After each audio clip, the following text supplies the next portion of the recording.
Alright, I'm back and I'm low key, I'm high key mad. I was talking for like 45 minutes and the recording got corrupted. So this is take two of me doing it, but we back with it. Goku and DC season 4, episode 22. This will be the season finale of Goku and DC season 4. You know, it's been a long time coming. As always, man, shout out to the members: Jason57835, John Lane 2016, OD Demon Wolf 34, and Quad A Moat, man. You guys help me make better and better content, man. Every time the memberships grow, man, the content gonna glow up, man. I'm just being honest. So let's get into it. Second time, take two. The rain-slicked air shattered with twin sonic booms as Superman and Piccolo launched themselves in opposite directions, becoming streaks of blue and red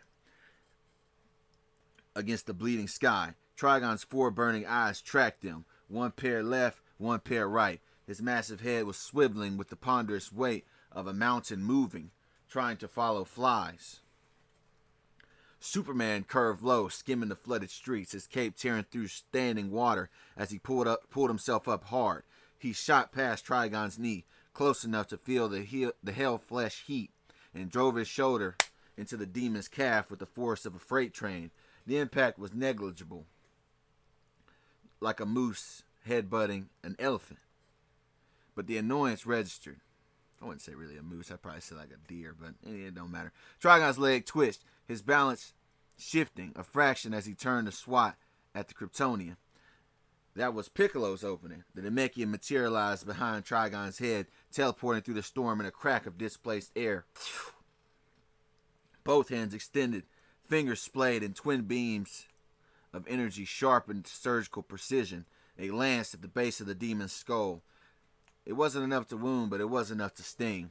Trigon's head snapped forward, a grunt of irritation rumbling through the clouds.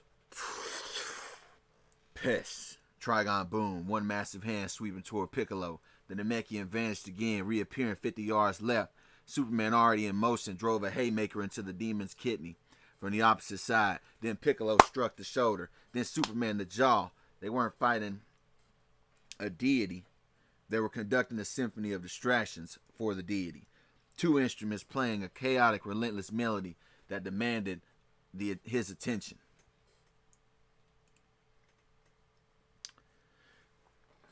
Back into the other dimension, the corridor stretched endlessly, walls of pulsing shadows that breathed with Raven's torments.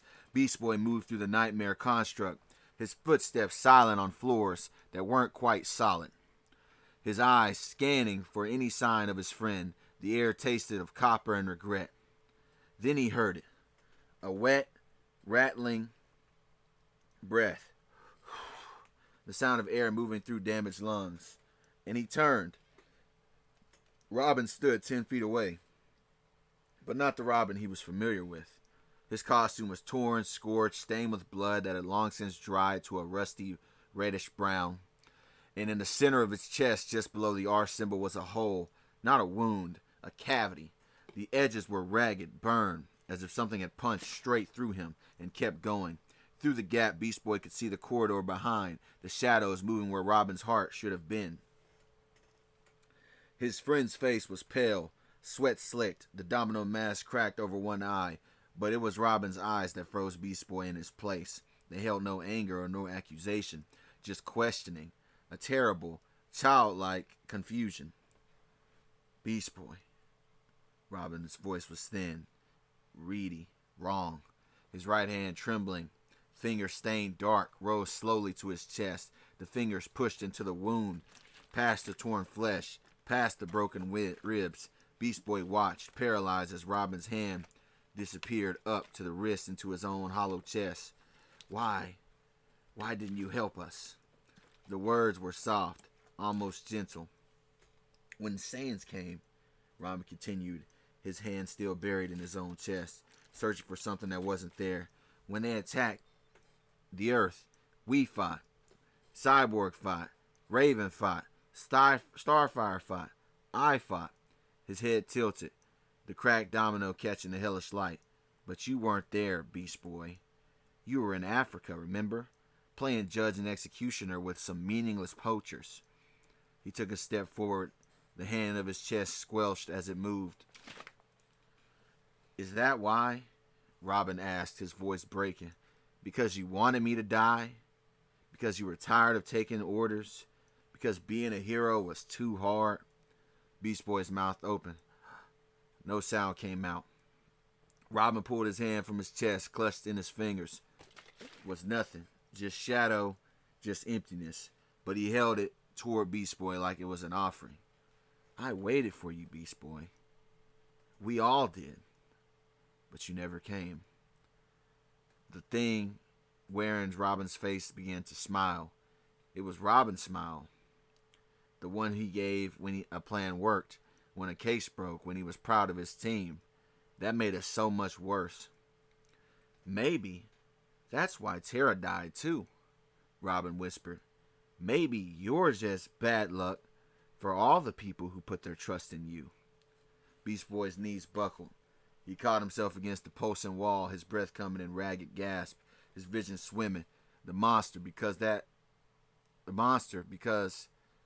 what this was, a monster wearing his dead friend's face, watched him with patient, hollow eyes. Somewhere else in the same nightmarish realm showed Goku, who was seeing everything that he had already buried. He walked past Tara's death, saw her fall again, felt the helpless scream tear from his younger throat.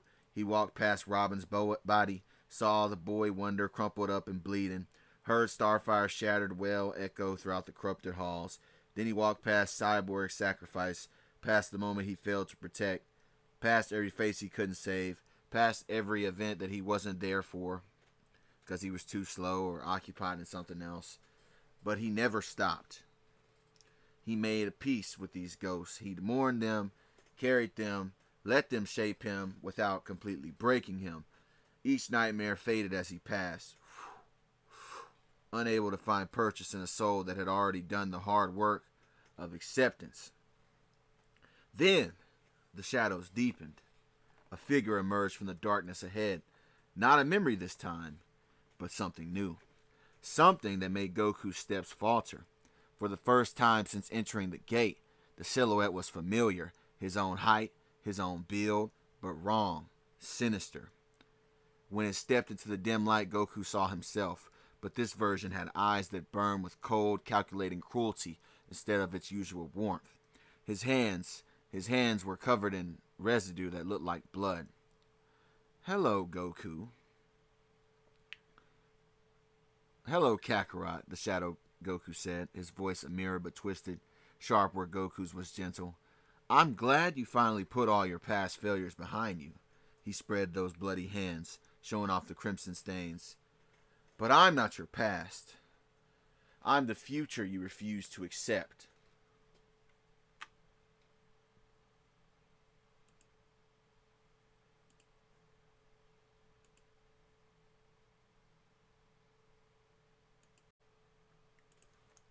The diversion had worked beautifully for a couple of minutes. Superman's fist connected with Trigon's jaw, a blow that would have pulverized a mountain with ease. Piccolo's energy beams carved smoldering trenches across the demon's chest, but they just rapidly regenerated. From her position behind a collapsed overpass, Black Canary rated another scream, her throat raw, but her resolve was unbroken. The rain continued to fall, Aquaman's storm showing no sign of abating. Then Trigon stopped reacting. His four burning eyes narrowed, not with pain, not with frustration, but with cold recognition of a chess master who had finally grown bored of watching his opponent's opening moves. The massive hands that had been swatting at the flies with theatrical irritation suddenly moved with terrifying precision. Superman never saw the grab coming. One moment he was rocketing toward Trigon's face, fist drawn back for another haymaker. The next, fingers the size of redwood trunks closed around his entire body, pinning his arms to his sides.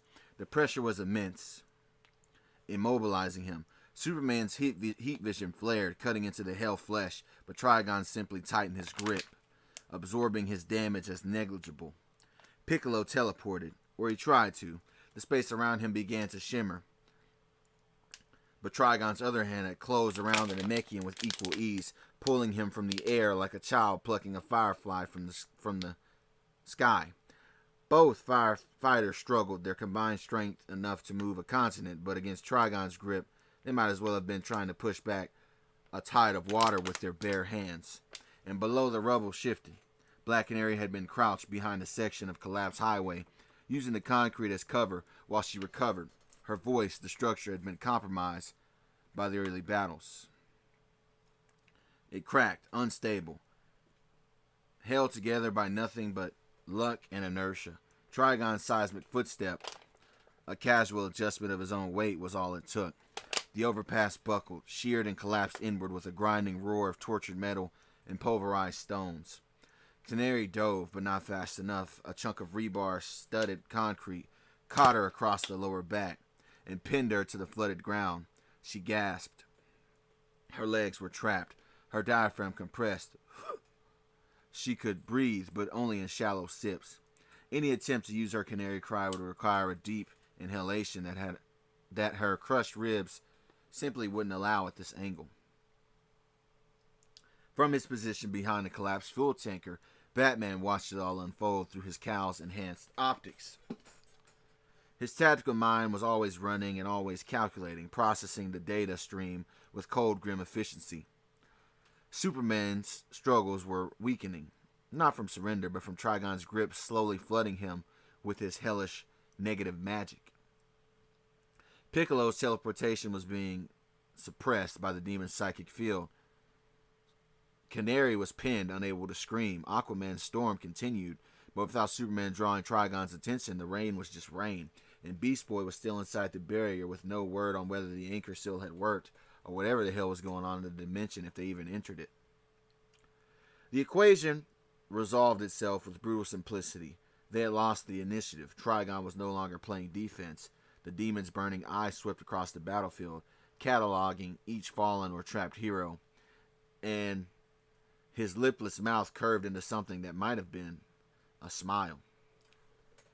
"Your distractions cease to amuse me," Trigon intoned, his voice vibrating through the very ground.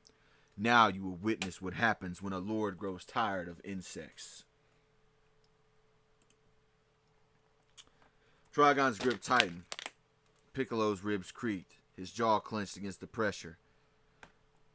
He was not going to be able to flicker out of this. Uselessly against the demon's psychic suppression. The four burning eyes swept across the battlefield with predatory satisfaction, cataloging each helpless hero, each broken defender. Then the ground beneath him erupted. Not with fire, not with force, but with green growth.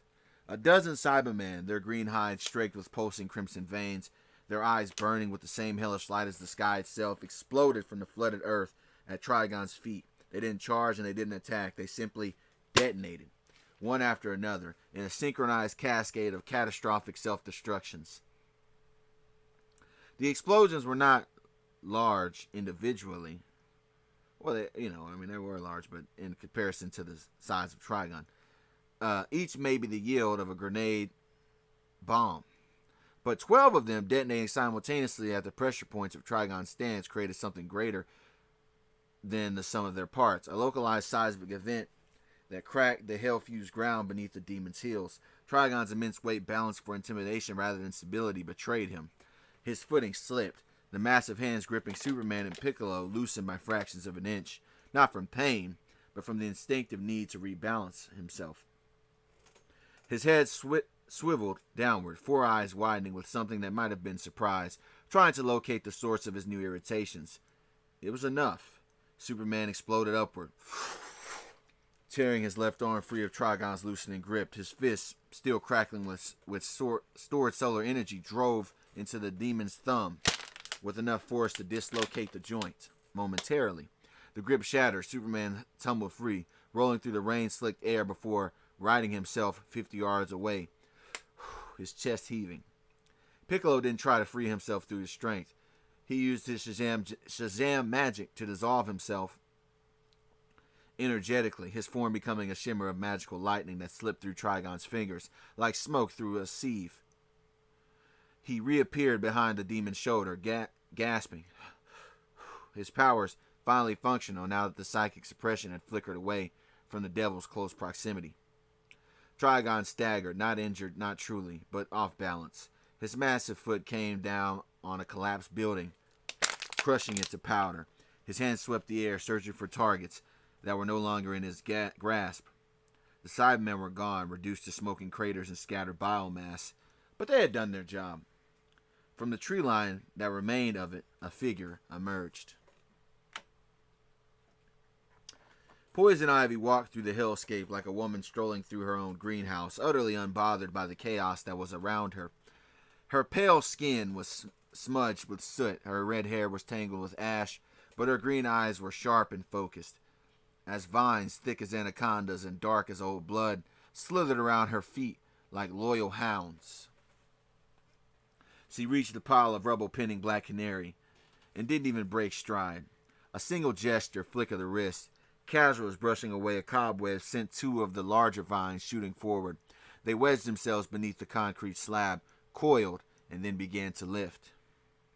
The 3-ton block rose smoothly, effortlessly, suspended by living plant matter that shouldn't have been able to support its own weight, let alone the mass, and yet it did. Canary sucked in a deep, ragged breath as the pressure vanished from her back. She rolled clear, pushing herself to her knees, her hand pressing against her bruised ribs. Her blue eyes found Ivy's. And for a moment, neither woman spoke. "Thanks," Canary managed, the word hoarse but genuine. Ivy's lips curled into a small, enigmatic smile. She turned away from Canary, her gaze sweeping across the battlefield, past the struggling Superman, past the gasping Piccolo, past Aquaman's reign and Batman's shadow, until she found the Dark Knight himself, crouched behind the fuel tanker, his cowl tracking her every movement. "All bats and canaries need nature to survive, it seems," Ivy called out, her voice carrying through the rain, the theatrical clarity. There was no mockery in her tone, just observation, delivered with the dry amusement of someone who has spent years being called a villain and has simply stopped caring. "You could consider this me investing in my own ecosystem." Batman's eyes narrowed behind the cowl. He didn't trust her. He never would trust her. But he understood the calculus of survival. Enemies often became allies when the alternative was extermination. The Cyberman, Batman said, his voice flat. "They weren't your only wave.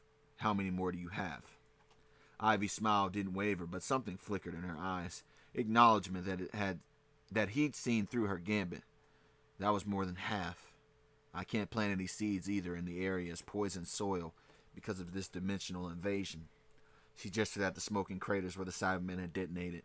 She turned her gaze upward toward Trigon's massive form, still recovering after the unexpected assault.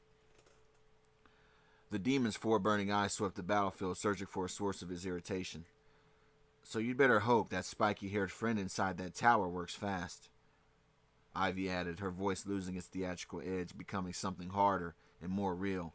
"Because I just spent more than half of my entire army on a single distraction. And that thing up there," she nodded toward Trigon, he's annoyed, not hurt. Annoyed. And an annoyed deity is about to stop playing with his food." Batman rose from behind the tanker, his cape settling around him like folded wings. His voice, when it came, was the cold certainty of a man who had long ago accepted that the universe had no interest in playing fair. "Then we make sure Goku has enough time. He didn't say we hold the line. He didn't say we fight to the end. He didn't need to. Every hero that was still standing, Superman, Piccolo, Aquaman, Canary, and apparently even Ivy, already understood their assignment. The rain continued to fall. Trigon's eyes found them one by one, and the next phase of the battle was about to begin. The crimson-tinged darkness of the nightmare realm swirled around the figure like a living cloak, coalescing, solidifying, and taking on weight and texture and terrible familiarity. Goku watched, frozen in place, as the shadow that wore his face began to change. Not into a monster, not into something alien-like, but into something that was achingly and disturbingly specific and familiar. Armor materialized first, not the weighted training clothes that he favored, nor the torn orange gi that he currently was sporting, and had sported in countless battles, but it was sleek, form-fitting Saiyan armor, battle armor, the color of black and brown, the same style Radix had worn on the terrible day that he revealed to him the past of the Saiyan race. His chest plate was gleaming with an almost organic-like sheen as his shoulder guards curved around his shoulder blades.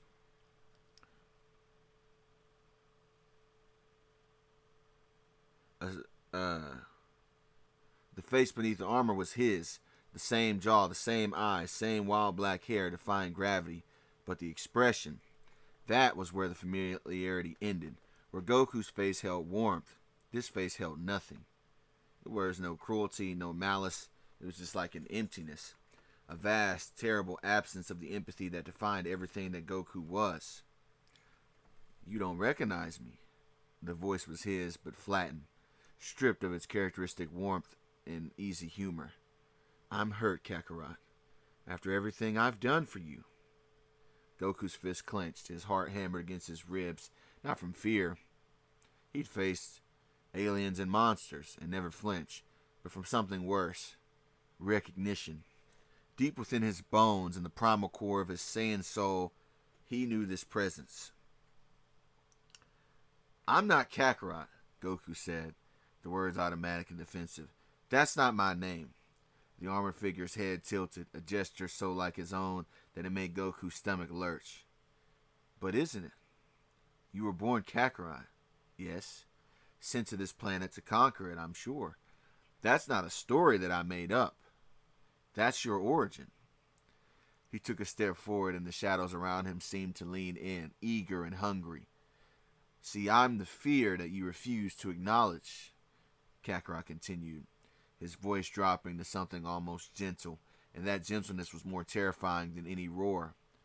A part of you that Ra's al Ghul saw and wanted to train, the part of you that enjoyed breaking Nappa's spine, the part of you that wanted to kill Prince Vegeta, not defend against him, the part that looked at the power surging through you when you first went Ozaru and thought just for that moment that you could take over everything and no one could stop you. Goku took a step back, then caught himself, forced his feet to plant. That's not me, he said, but his voice cracked on the words. I'm not. I would never. Kakarot's smile was thin and knowing. Then why do you train so hard, Goku? Why do you push past every limit and try to break every ceiling, chasing after transformation? Is it really just to protect, or for self-improvement, or to help your so-called friends? He spread his arms. Or is it because somewhere in that pure-hearted Saiyan soul of yours, you need to know and you want to become the strongest in any room, any planet, in any universe? The shadows pressed closer as the air grew thick and suffocating. See, you've been lying to yourself since the day Radix revealed to you your true race or origins, Kakarot said softly. Pretending you're different. You pretend that you're better. But our blood doesn't lie, Goku.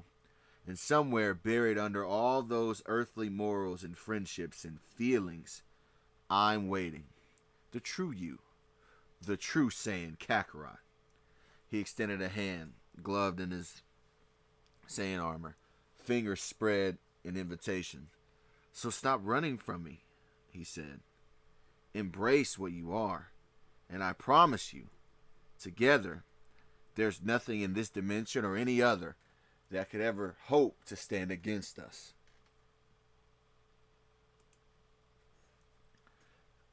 And another torment in the realm. The nightmare corridor had become like a tomb. Beast Boy sat with his back against a wall that wasn't quite solid. His knees drawn up to his chest, his green skin becoming more pale. Beneath the crimson light, he'd shifted back to his human form.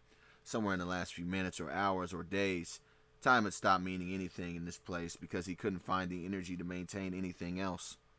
His breath came in short, shallow gasps, each one a reminder that he was still breathing, while his friends tormenting him weren't. Robin stood over him. Not the hollow-eyed monster that had first appeared. This Robin was the Robin he'd been in life. Costume pristine, domino mask in place, staff resting across his shoulders in that casual, confident way that he always carried it. His head was tilted, his expression curious and not angry, not accusatory, just curious, which was somehow worse in this situation. "You know what I don't understand, Beast Boy?" Robin asked, his voice the same easy tenor from 100 Titan Tower strategy sessions. "Why you thought running away would help?" Beast Boy didn't answer. His throat felt like it was filled with broken glass. Terra died? Terra died, Robin continued, taking a step closer, and instead of grieving with your team, with your family, you flew halfway around the world and started murdering poachers, like that was really making a difference. He crouched down, bringing his face level with Beast Boy's. "Was that supposed to make you feel better? Killing people who weren't the real people that hurt you?" "Stop," Beast Boy whispered. "Please." But Robin wasn't done. It seemed like he never was in this dimension. "And then Cyborg went into that coma," he said, his voice softening with something that might have been a pity. "And where were you?" "Huh?" "In Africa, playing judge, jury, and executioner, pretending that your Titan friends didn't exist because remembering them hurt too much." A second voice joined the first, feminine, familiar, and absolutely devastating. "And me?" Beast Boy's head snapped up. Terra stood beside Robin, her blonde hair catching the crimson light, her eyes holding none of the warmth that he remembered. She wasn't the monster she'd become working under Slade, or the one that betrayed them. She was the girl that he'd fallen for, the good side. That's what her appearance looked. The one who laughed at his jokes and sparred with him in the training room and made him believe that maybe someone could see past the green skin and the shifting forms and the humor to see the real person that was underneath. "I trusted you, Gar," Terra said softly. "When everything fell apart, when Slade got inside my head, when I didn't know which way was up, I still trusted you. And where were you when I needed you most?" Beast Boy's eyes burned. I tried to save you." "Did you?" Terra tilted her head, mirroring Robin's gesture. "Or did you just watch? Did you just stand there while I made the only choice I had left?" A third figure materialized from the shadows. Cyborg this time, his metal frame gleaming, his organic eyes soft with disappointment.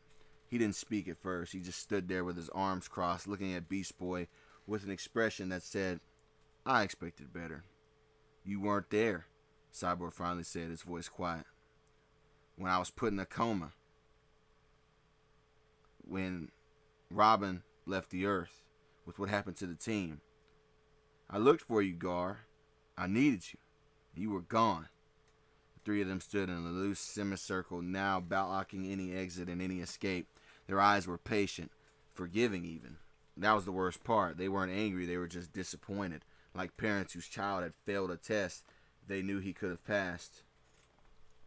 "We loved you," Terra said. "We trusted you," Cyborg said. "We believed in you," Robin said. And finished. The words wrapped around Beast Boy like chains, pulling him down and pulling him under. The guilt wasn't a wave anymore. It was an ocean. He was drowning in it. Every choice he'd made since Terra's death, every moment he'd spent running instead of grieving, fighting instead of feeling, hiding instead of being there for the people that needed him the most. It was all crashing over him at once. His form flickered, shifted, not into any deliberate shape, but into something formless, something that was dissolving. The boundaries of his body, always fluid, began to blur entirely, as if they were merging in this realm, threatening to disappear. He could feel himself coming apart, not physically, but existentially, the guilt consuming him from the inside out. "This is what I deserve," he thought, as the shadows pressed closer. "This is what I've always deserved."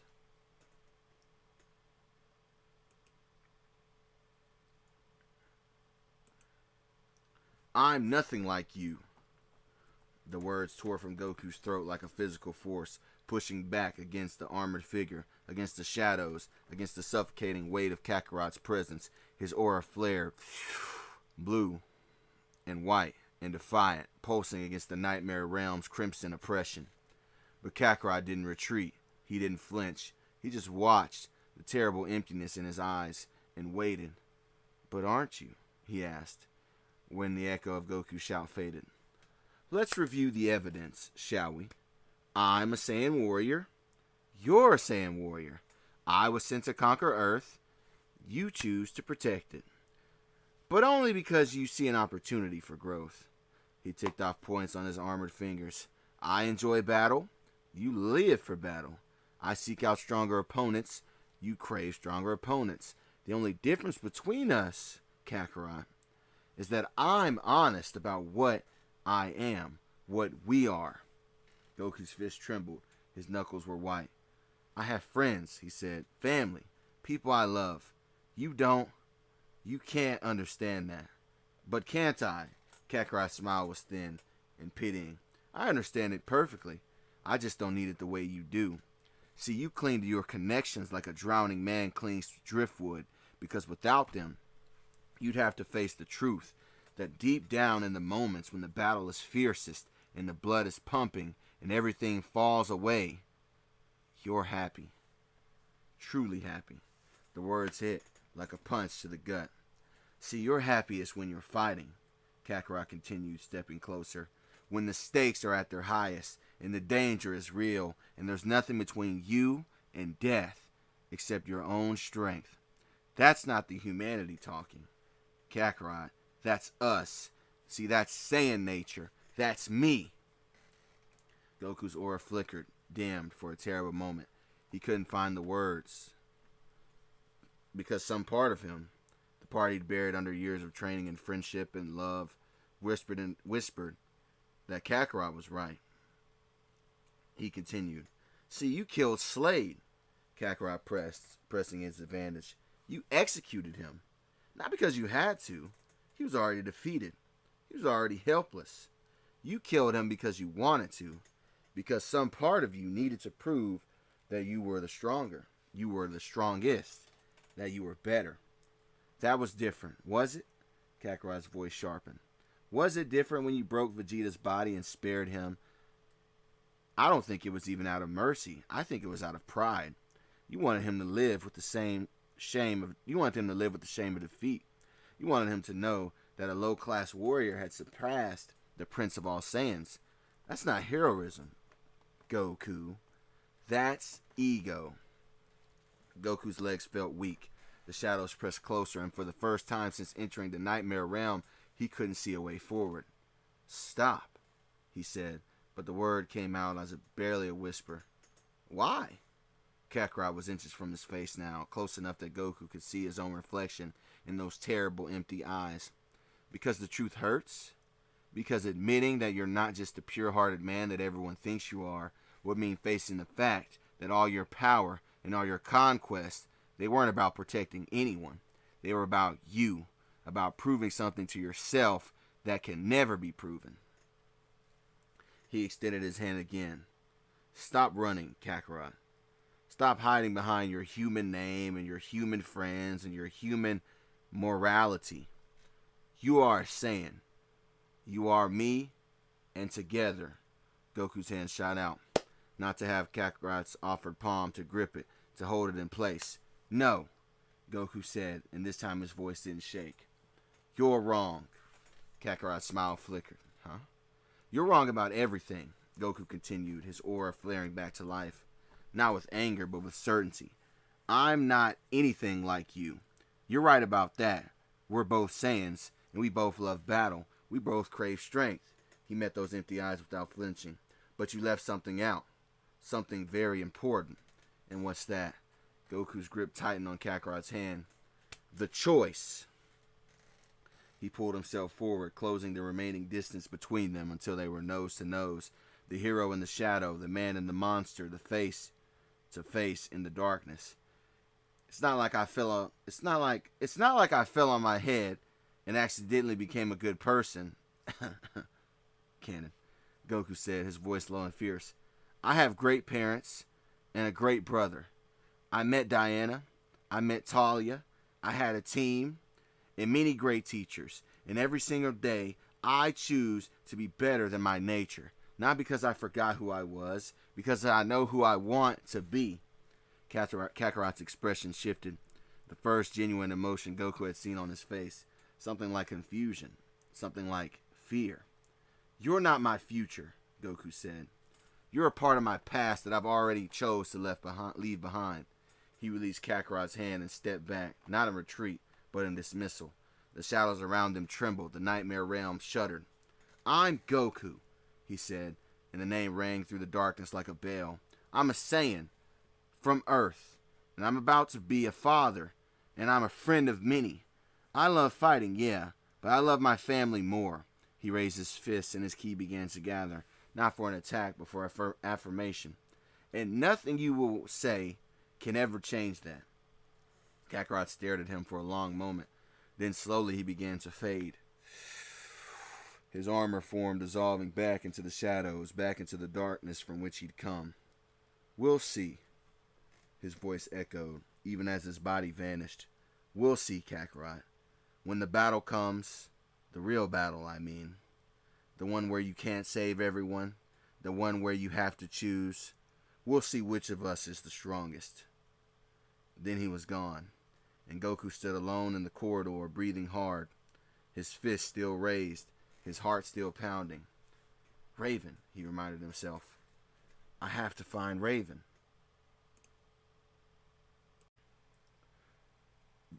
The guilt was an ocean, and Beast Boy was drowning in it. Robin's words still echoed. All their words still echoed. "We loved you, we trusted you, we needed you." Each syllable was another stone tied to his ankles, pulling him deeper into the crushing dark. His form and his mind had stopped flickering. He was barely even holding shape now. Edges blurring, colors bleeding together like wet paint on a canvas left out in the rain. The shadows pressed close, hungry, patient, as he was about to be consumed by the realm itself. He thought, "This is what I deserve." The thought was warm, comforting, almost like a soft bed. He could finally lie down at a bed he could lie down in after years of running. Then a flicker, not from the nightmare, from somewhere deeper, a memory, sharp and completely unexpected, cutting through the guilt like a knife through fog. He was in Titan's tower kitchen, 3 a.m. Raven floated cross-legged in the corner, reading a book by lamplight while he made himself a sandwich after having a nightmare. She hadn't said anything, hadn't asked why he was awake. She'd just been there, present, solid. When he'd finally sat down across from her, she looked up from her pages and said, without irony or judgment, "The nightmares get easier. They don't go away, but they get easier. You have to remember that they're not real." And then she'd gone back to reading. Beast Boy's eyes opened. Not the nightmare's crimson glow, something else, something underneath. The memory wasn't fading. It was growing brighter, pushing back against the shadows like dawn breaking over a battlefield. Robin teaching him how to throw a batarang for the first time. 27 tries, 27 failures on the 28th when it finally struck a target. Robin hadn't said good job or finally. He just nodded once, the small smile playing at the corner of his mouth, and said, "Told you could do it." Cyborg letting him win at video games. Not obviously, never obviously, but he'd catch Vic glancing at the controller sometimes, checking his grip, slowing his own combos just enough. When Beast Boy had finally called him out on it, Cyborg had just shrugged and said, "You're having fun, man. That's the point of it all." Terra actually laughing, not the bitter sound she'd made at the end, but real laughter. Head thrown back, eyes bright because he'd shifted into a monkey and started throwing banana peels at Slade's hologram during briefing sessions. The shadows screamed. Not words, just sound. Raw and desperate because they could feel him slipping away. The guilt was still there, still real, still earned, but it wasn't the only thing that was there anymore. It had never been the only thing. Constantine's voice cutting through the chaos outside, telling them, "The gate will show you your worst nightmares too, your failures and your fears." Not your friends, Beast Boy realized. Your fears, and they're just wearing your friends' faces.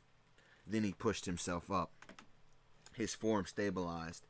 The green solidified edges sharpening, colors deepening. The three figures still stood before him. Robin, Tara, Cyborg, their expressions frozen in that terrible, gentle disappointment. "You're not them," Beast Boy said. His voice cracked, but it didn't break. "You're not even close." Robin's head tilted. "Beast, my friends wouldn't talk to me like this."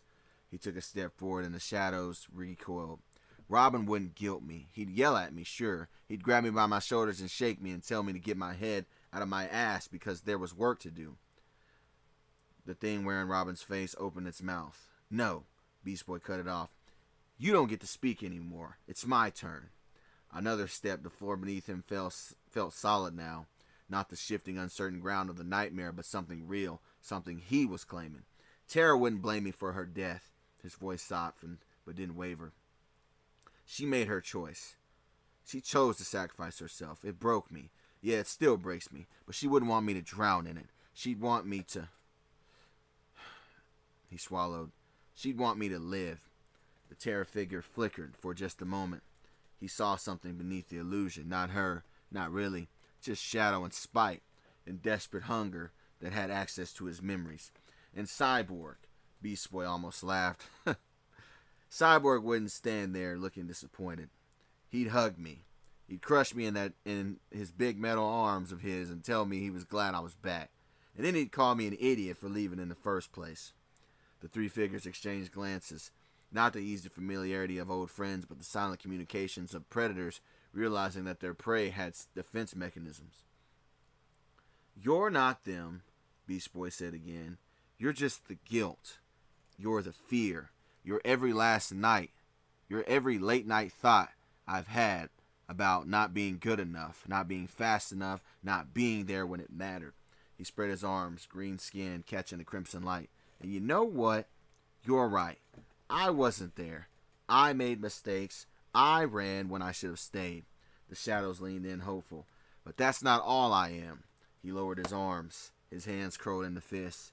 "I'm the guy who just tore Deathstroke's ass apart from the inside out to save Flash. I'm the guy who has saved both African animals and humans alike from those who sought to abuse them. I'm the guy who flew across an ocean because my friend Raven needs me. And right now, I'm the guy who's standing in a nightmare realm right now, facing down his own guilt, and I'm not backing down." The figures began to warp.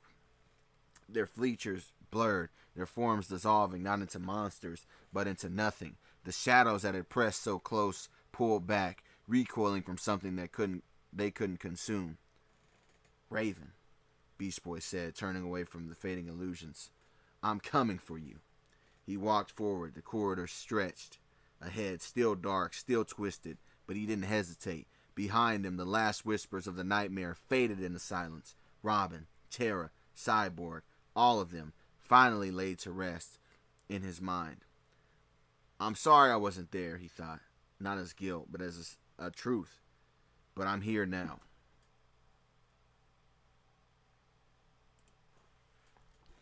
The seeing pool surface rippled with images of carnage. Superman caught in Trigon's grip, Piccolo teleporting desperately, Black Canary pinned beneath rubble, Aquaman's storm lashing against an unyielding deity. Kami stood at its edge, his ancient hands gripping his staff with white-knuckled tension, his wizened face a mask of grim calculation. He had watched civilizations rise and fall. He had seen the Demon King's reign. He was there when the Saiyans invaded, the various magical foes from his younger years that he'd faced. But this felt like it was something else entirely. This felt like existence itself was being unmade. "You should be resting, Princess," Kami said without turning, his voice carrying the weight of centuries. "I am fine." The response was automatic, defiant, so perfectly Diana that Kami almost smiled. Almost. He turned slowly, his aged eyes taking in the Amazon standing in the lookout's marble threshold. She had changed into softer garments that flowed around her swollen belly, and her feet were bare against the cool stone, but her posture was still that of a pure warrior. Spine straight, chin lifted, hands resting not on her stomach, but at her sides. Ready. "As you wish," Kami repeated, allowing a hint of skepticism to color his tone. "You travel from Themyscira through a dimensional barrier. You ascended into a floating palace miles above the earth, and you are carrying twin demigods, fathered by a Saiyan, which I assure you is not a common combination. He gestured vaguely at her midsection. And you stand before me, claiming to be fine. Diana's lips pressed together, that stubborn set of her jaw that Goku had described, with no small amount of fondness as her "I will not be moved" expression. I needed to see, to know what is happening. The island's wards protect us from the worst of the corruption, but the uncertainty... She looked past him toward the seeing pool, toward the nightmare unfolding far below. It is worse than not knowing. It's worse not knowing. Kami studied her for a long moment. The Amazon's face was calm, regal, but her eyes betrayed her. They flickered to the pool every few seconds, searching for flashes of orange, for spiky black hair, for any sign that the father of her children was still alive. He had seen that look before on 1,000 faces across 1,000 battlefields. The particular agony of those who cannot fight, who can only wait and watch and hope. I assure you the boy is alive, Kami said softly. Goku. He entered the nightmare realm within the barrier. Constantine holds the gate open. He paused, choosing his next words carefully. His energy signature is strange, diminished, then flaring, but it's still present, Diana's shoulders relaxed, a fraction, barely noticeable, but Kami's eyes were very old and very trained, and the others, fighting. The word was inadequate, but it was the only truth he had. Holding, for now. A moment passed, the seeing pool showed Trigon raising a hand towards Superman. The Kryptonian struggles growing weaker. Kami moved to stand beside Diana, close enough that his robe brushed her arm, a silent offer of solidarity from a being who had spent most of his existence lonely. You should still rest, he said again, but his voice had lost its edge. The birth will come soon. The signs are there, and when it does, you will need your strength. Diana had finally moved to rest on her stomach, a slow protective gesture. The signs? Kami's eyes crinkled with something like amusement. Ah, yes, Mr. Popo has predicted many births on this lookout. He claims he can predict the moment to within an hour. Something about the angle of the... Diana had gone very still as he stopped. Her face, which moments ago had been the mask of a warrior princess, had shifted into something else entirely. Something Kami had seen a handful of times in his long existence. Princess. He stepped closer, his staff clinking against the marble. What is my water? Diana said, her voice remarkably steady for someone who had just felt her body announce that the apocalypse would not wait for a more convenient moment. My water just broke. Kami stared at her for perhaps the first time in 500 years. The guardian of Earth was utterly and completely at loss for words. Then Mr. Popo was there, silent as always, his bulk somehow moving without sound, his dark face calm and knowing. He had been watching from the shadows of the entrance, as he always watched, and he had seen what Kami had missed. Now, Popo said, and his voice was the same deep, soothing tone he used when calming frightened visitors or meditating disputes between squabbling deities. We go inside, quickly but calmly. Diana opened her mouth to argue, to insist that she was fine, to demand that she be allowed to watch the battle just a minute longer. But another sensation cut off her words, not pain exactly, pressure. A deep, insistent tightening that reminded her in no uncertain terms that her body was no longer solely her own. Mr. Popo moved with surprising gentleness, his large dark hands that had tended to Lookout's gardens for millennia, that had served Kami with unwavering devotion, and the guardians that were before him, scooped Diana up as if she weighed nothing. She was too startled to protest, her arms instinctively wrapping around him as he turned and carried her back toward the inner chambers. The birthing room is prepared, Popo said, his voice never changing its calm cadence. Linens, warm water, the herbs for thermoscura you requested.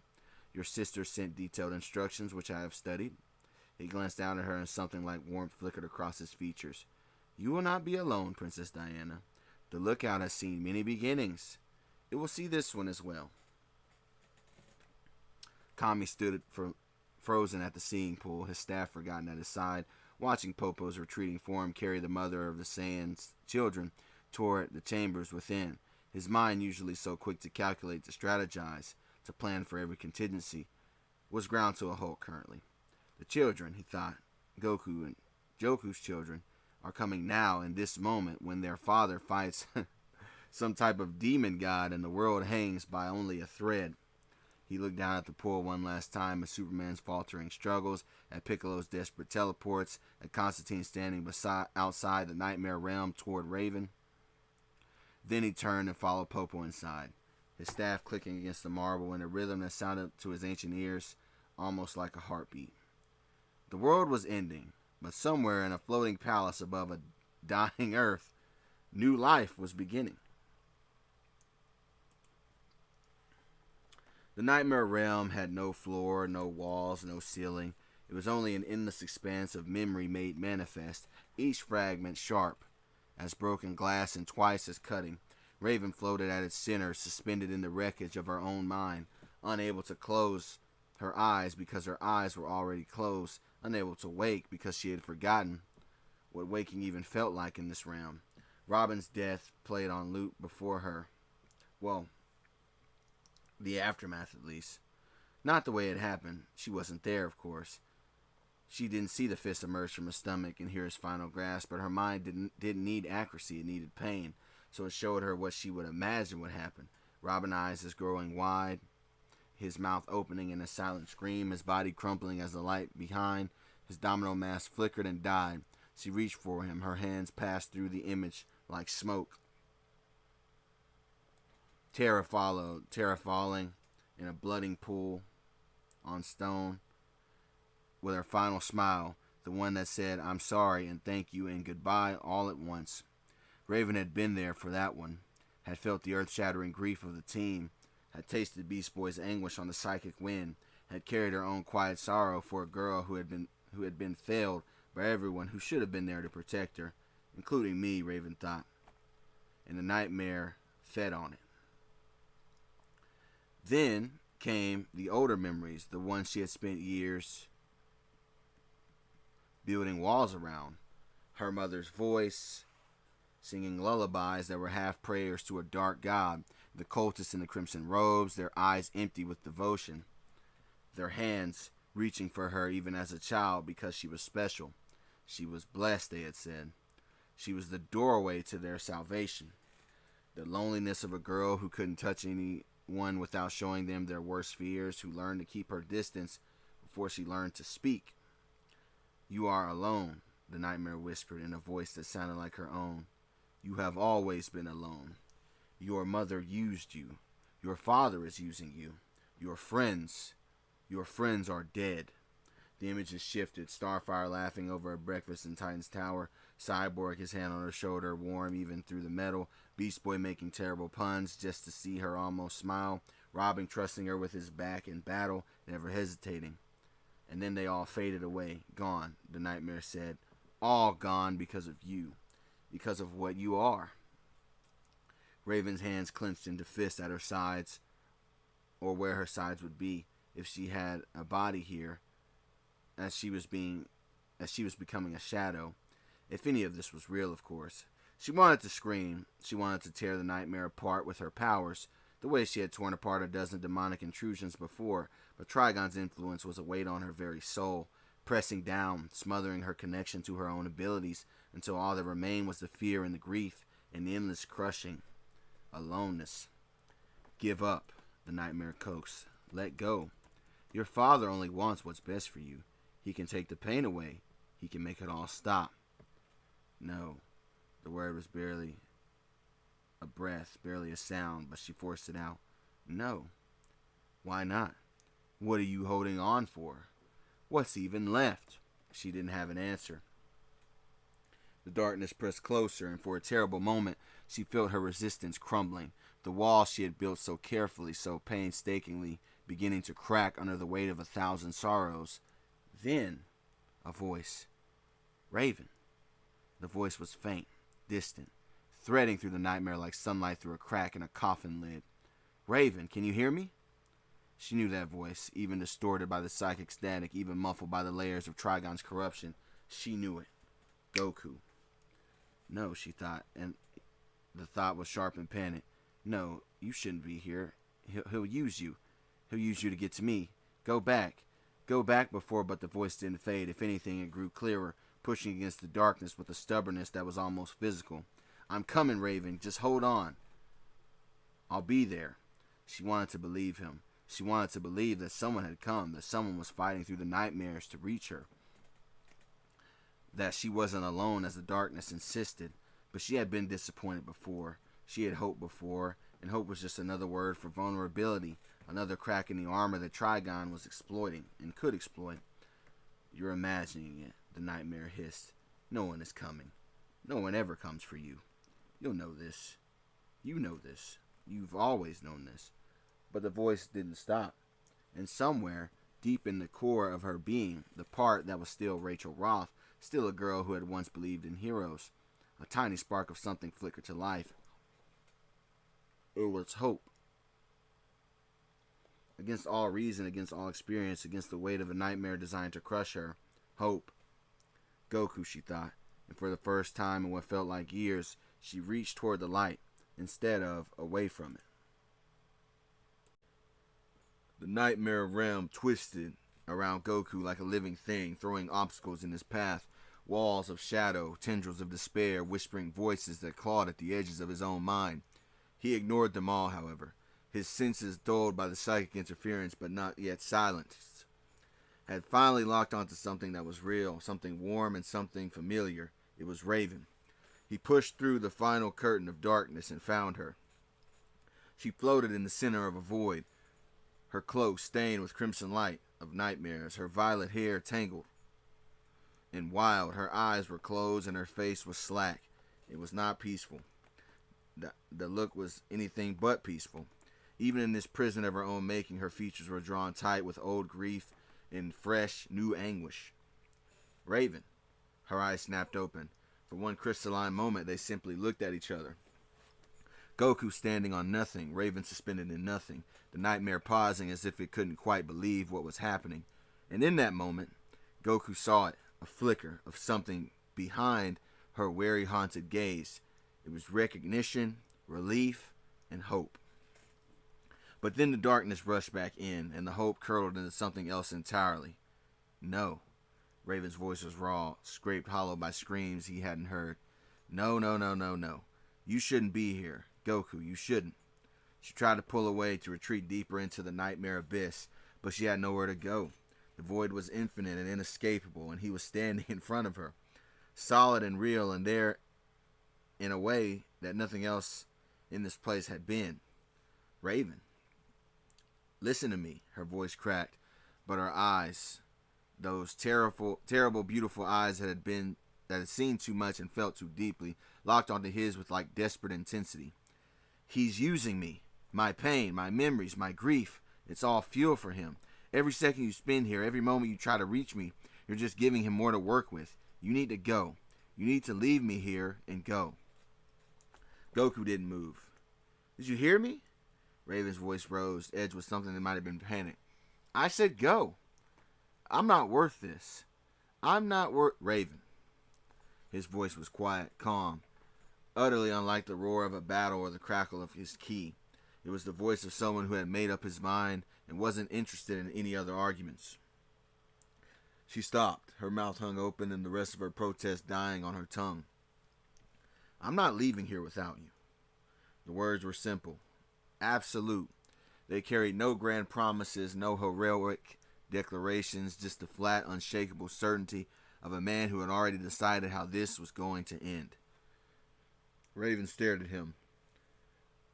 The darkness pressed against her back, whispering, fool, liar. He'll leave like everyone else. But Goku never looked away, and he didn't blink. He didn't give the nightmare an inch to breathe. You don't understand, she said, and her voice was smaller now, stripped of its desperate edge. Even if you get me out of here, even if we break the connection, he'll just find some other way. He'll always find another way. I'm made of him, Goku. His essence is in my veins. His darkness is in my soul. You can't save me from that. No one can. Goku took a step closer, then another. The darkness recoiled from his approach, not because he was fighting it, but because he was simply refusing to acknowledge it entirely. Maybe not, he said, but I can save you from this. He extended his hand, the same hand that had punched through mountains, that had caught bullets, that had held Diana's belly as his children kicked within. It was scarred and calloused and utterly, completely humanoid in its imperfections. Come on, Raven. Your team's waiting. Beast Boy's outside. He flew through a nightmare of his own to get here. Flash is hurt, but he's still cracking jokes. And I think Cyborg's going to wake up soon. He smiled. That stupid, earnest, impossible smile that had convinced villains and monsters to give peace a chance. You've got people who love you. You've got a family. Don't let this thing take that away from you. Raven's hand trembled at her side. The darkness screamed at her to refuse, to retreat, to protect him from the contamination of her very presence. But her eyes, those eyes that had seen the worst of the universe had to offer, were fixed on his outstretched palm. You're a reckless idiot, she whispered. Goku smiled. His smile widened. Yeah, I know. She reached out. Her fingers brushed his, cold against warm, shadow against light, and the nightmare realm screamed in response. Beast Boy then materialized from the shadows of the nightmare corridor, his green form solidifying from a bat silhouette into his human shape as he landed beside Goku with a thud. Breathing hard, his eyes still carrying the haunted echo of his own confrontation with Robin's ghost. But when he saw Raven, really saw her, floating in that void of sorrow, her hand finally reaching toward Goku, something in his face cracked open. Gotta be honest, Ray, Beast Boy said, his voice hoarse but carrying that familiar, irrelevant edge that had defined their years as Titans. This whole nightmare realm of hell vacation spot, weird choice. The ambiance is terrible. The decor is all shadows, and it's pretty depressing. And I'm pretty sure the customer service is actively trying to kill me. Raven's lips twitched. It wasn't a smile, not quite, but it was something. A crack in the mask of grief that she had been wearing. Goku snorted. He's not wrong. I've seen better lighting in a cave. The three of them stood together in the darkness. The Saiyan, the shapeshifter, and the demonic entity's daughter. And for one brief, impossible moment, they laughed. Not loudly, and not long. Just a shared exhale of recognition that they were still alive, and still fighting, and still together. Then the Nightmare Realm decided that it had had enough. The laughter died in their throats as the void moved. Tendrils of pure shadow, thick as pythons, cold as grave dirt, erupted from the walls, the floor, the ceiling, from everywhere. They wrapped around Goku's ankles first, yanking him off balance. They coiled around Beast Boy's wrists, pinning his arms to his sides. The shadows weren't attacking, they were holding, anchoring them in place while the darkness pressed closer. Raven, Goku shouted, straining against the tendrils. His ki flickered, suppressed by the realm's psychic weight. Don't let go. Where the shadows were already pulling her away, dragging her back toward the heart of the nightmare, where Trigon's influence was strongest. Her hand slipped from Goku's grasp, her fingers trailing through his like smoke. I'm sorry, she whispered, her eyes filling with tears that the darkness drank greedily. I'm so sorry. Raven, no! And then the void swallowed her whole.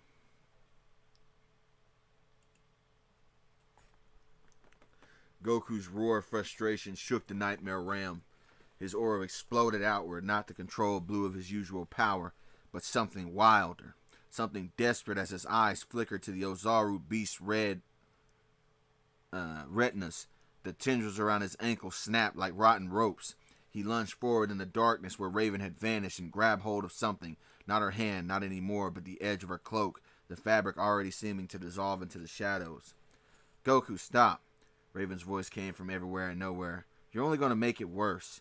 The more you fight, the more this realm is going to fight back. I don't care. He pulled harder, dragging her back from the abyss inch by inch. I'm not letting him take you. Behind him, Beast Boy shifted, not into a monster, not this time. he sunk into a wolf, teeth sinking into the tendrils binding him, trying to tear them apart with primal fury. He managed to shake free and dove after Goku, grabbing Raven's other arm.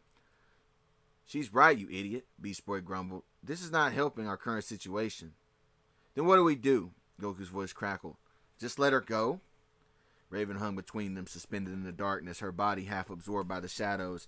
Her eyes found Goku's face. Maybe, she quietly said. You should just listen to me for once. No. Goku. No. He tightened his grip on her cloak, his knuckles white. I listened to you when you told me to leave. I listened when you said you weren't worth saving, and you know what? You were wrong. His voice softened, but didn't break. You're the daughter of a devil. So what? I'm a Saiyan. A race of ruthless planet conquerors, but that's not who I am. It's not who you are. Blood doesn't define us, Raven. Our choices do. Beside him, Beast Boy shifted back to human form with his chest heaving. He's right. And I'm not just saying that because he could bench press. He could bench press a building. A weak grin flickered across his face. Look, Ray, I spent years running from my mistakes. I told myself I wasn't good enough, but that was all a lie. It's never too late to take control, to choose who you want to be. Raven stared at them, the two fools who had walked into the hell to find her, who were holding on to her even as the darkness tried to tear her away. You're both insane, she whispered. Yeah, Goku said, grinning. Probably, Beast Boy added. Definitely. Raven closed her eyes. When she opened them again, something had changed. The shadows around her flickered, hesitated, as if they weren't quite sure who was in charge anymore. The darkness pressed in, hungry and certain. Raven hung between Goku and Beast Boy, her body half consumed by the shadows. Her eyes were still carrying the weight of 1,000 sorrows. The nightmare whispered its final temptations. Give up. Let go. You know this is where you belong. And Raven took a breath. Not the shallow, desperate gasp of someone drowning in grief. A real breath. Deep. Steady. The kind of breath you take before stepping off a cliff, trusting that something or someone will catch you. Good memories, she thought, reaching back through the years. Not the pain or the loneliness, the other moments. The ones she'd buried under walls of discipline and distance because they'd hurt too much to hold on to, because of her psychic connections. Starfire teaching her to dance, clumsy and laughing, the two of them spinning through Titan's Tower common room while Cyborg provided terrible DJ commentary. Beast Boy shifting into a kitten and curling up in her lap during a thunderstorm, purring until the shaking stopped. Robin trusting her with his back, always with no hesitation. Goku sparring with her in the Watchtower's training room, pulling his punches even when she told him not to, grinning that stupid grin every time she landed a hit. Then she remembered the time when she taught him how to fly. Cyborg building her a special meditation chamber, soundproofed and darkened, because he noticed she couldn't concentrate with the tower's ambient noise. The team, her family, the people who had seen what she was, had known that she was the daughter of an entity, portal to annihilation, a walking apocalypse in a purple cloak. They loved her anyway. And then she accepted her origins, but refused to let them define and control her any longer. You're right, Raven whispered. Her voice was soft, almost inaudible, but the darkness heard it, and for the first time since this nightmare began, the shadows began to flinch. Goku's grip tightened on her cloak. Raven, I said, you're right.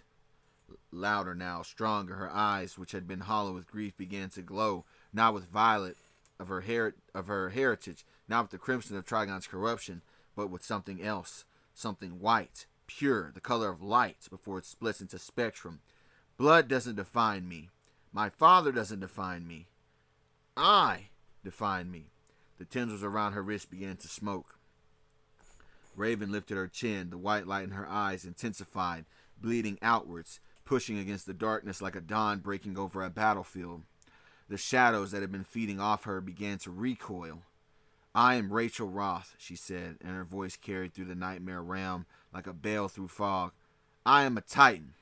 I am not my father's doorway. Crack. The tendrils holding Goku crumbled. He stumbled forward, catching himself, his eyes wide as Raven's as Raven rose, not floating helplessly this time, but ascending with purpose.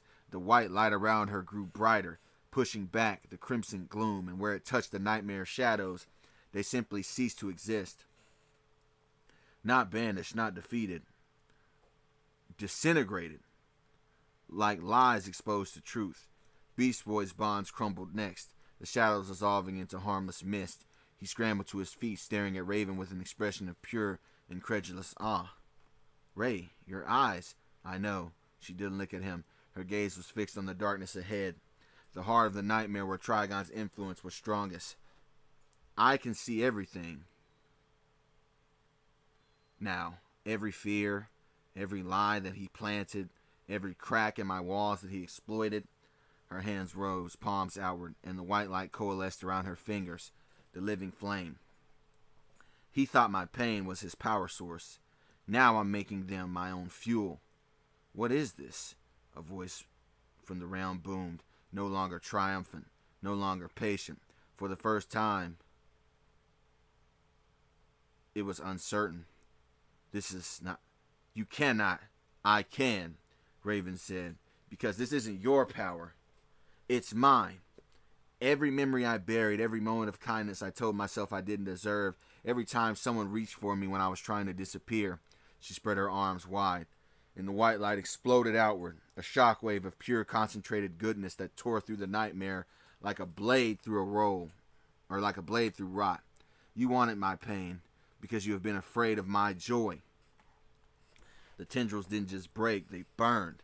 Every shadow that had held her, every chain that had bound her, every whisper that had told her that she was alone, all of it turned to ash in the space between one heartbeat and the next. The nightmare realm convulsed around them, its walls cracking, its foundation crumbling. Raven turned to Goku and Beast Boy, her white glowing eyes softening with something that might have been gratitude. Hold on to me, both of you. They didn't hesitate. Goku grabbed her left hand, Beast Boy grabbed her right, and Raven pulled. The three of them shot upward like a comet, white light trailing behind them like a bridal train, burning through layers of nightmare and shadow and psychic interference. The realm screamed as they passed, trying to hold them back, but Raven's light didn't fight the darkness, it simply illuminated it, and in that illumination the darkness had nowhere left to hide, nowhere to reach.